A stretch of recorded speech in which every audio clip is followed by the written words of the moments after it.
Some conservatives in Donald Trump's Make America Great Again movement have criticized his plan to send weapons to Ukraine via NATO, calling it a betrayal of his promise to reduce U.S. involvement in foreign wars. Trump announced the move on Monday, warning Russia of more tariffs if the conflict isn't resolved within 50 days. Key allies like Congresswoman Marjorie Taylor Greene and former advisor Steve Bannon voiced strong opposition. Bannon called the Ukraine conflict a European war, while Greene said the plan contradicts what she and Trump campaigned on, ending foreign aid and wars. The White House stated that Europe would pay for the U.S.-made weapons, but Greene expressed doubts, arguing that U.S. taxpayers would still bear indirect costs through NATO and training missions. In a social media post, she condemned backdoor deals through NATO and reaffirmed her commitment to ending U.S. support for Ukraine. "We want peace," Greene said, insisting that voters still support a non-interventionist approach.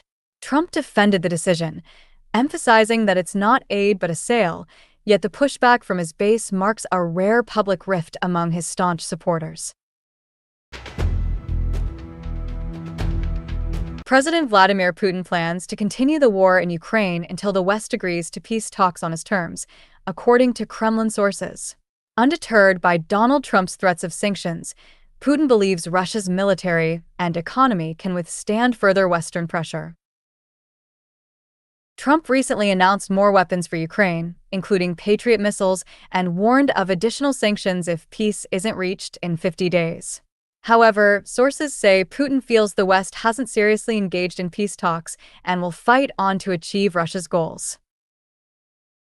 Despite dialogue with Trump and U.S. envoy Steve Witkoff, Putin prioritizes Russian interests. His conditions for peace include NATO halting eastward expansion, Ukrainian neutrality, reduced Ukrainian forces, protection for Russian speakers, and recognition of Russia's territorial gains. Ukraine's President Zelensky rejects any deal that involves ceding land or dropping NATO ambitions. Meanwhile, Russia has advanced over 1,400 square kilometers recently and now controls about one-fifth of Ukraine. Kremlin sources suggest Putin could seek even more territory if Ukraine's defenses weaken. Russia's war-focused economy is outproducing NATO in key munitions, and officials say they will press forward unless they face major resistance. Ukraine maintains that its troops are holding the line despite being outnumbered. President Donald Trump has given Russia a 50-day deadline to end the war in Ukraine, warning of harsh economic penalties if it fails to do so. He announced plans to impose secondary tariffs of up to 100% on countries still trading with Russia, aiming to push Moscow toward peace talks. A bipartisan Senate bill, supported by 85 lawmakers, would allow even steeper tariffs, at least 500%, on imports from nations like China, Brazil, and India that maintain ties with Russia. Trump said he hoped the tariffs wouldn't be necessary but called them very powerful and damaging. Despite his efforts to end the war through calls with President Putin and summits in Istanbul and Riyadh, Russia has continued attacks, including a recent record 537 drone and missile strikes on Ukraine. Frustrated by stalled talks, Trump reiterated his belief that Putin wants peace, but said results must come soon. Meanwhile, Trump has moved closer to Europe's position on arming Ukraine, announcing that NATO will fund the purchase of U.S.-made Patriot missile systems and other weapons. These arms are being shipped from Germany, and the U.S. will be reimbursed by NATO or EU nations, Trump said. Israeli forces continued their assault on Gaza, killing at least 95 Palestinians in recent strikes, as the total death toll in the enclave surpassed 58,000, according to Palestinian officials.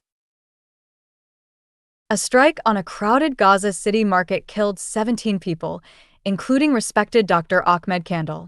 In a separate incident, an Israeli missile hit a water collection point in the Nuseirat refugee camp, killing 10 people, 7 of them children waiting for drinking water. Another 17 were injured. The Israeli military has not commented on the market strike, but claimed the Nuseirat attack targeted a Palestinian fighter and missed its mark due to a technical issue.